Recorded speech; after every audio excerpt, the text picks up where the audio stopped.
हत्याकारी को गिरफ दाबी रे शव रखी रास्ता रोक कले ग्रामवासी।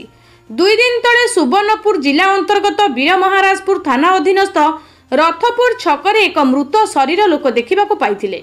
पुलिस घटनास्थल में पहुंची शव व्यवच्छेद पर भजबलपुर ग्राम रे मृतक परिवार को हस्तांतर करिसेंती। मृतकों परिवार भजबलपुर वीरमहाराजपुर मुख्य रास्ता रे शव को रखी हत्याकारी को शीघ्र गिरफ दाबी रे रास्ता रोक करिथिबा देखिबाकू मिलिछि। मृतक पेशारे जने ड्राइवर थिबा बेले उक्त ग्रामर जने मालिक अन्य ड्राइवर सहायता रे घरु डाकी नहीं मारी देइथिबा मृतकों परिवार लोके गणमाध्यम सम्मुख रे प्रतिक्रिया रखिछंती। मृतकों मृत्यु 3 दिन बीती जाइथिले मध्य गाड़ी मालिक मृतक परिवार को जणै नथिबारु क्षोभ प्रकाश करिसेंती परिवार लोके।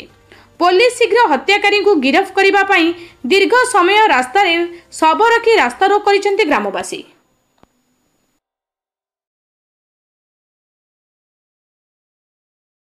7 बजे सेमती मस्त 7 बजे रघु नहीं चे डाके गई गोड़ा नहीं चे डाके गई 7 बजे नहीं चे मो जाके आनी बन चा 3-4 बजे से लाना चाहे जाइले गाड़ी चले पोर दिन नहीं थिले बेलबुर के।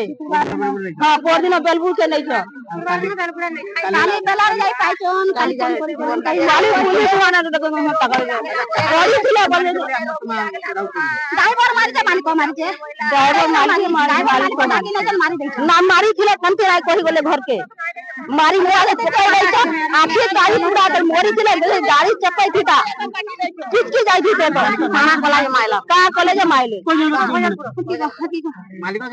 मालिक का भजलपुर रघु कौतिया हे रघु कौतिया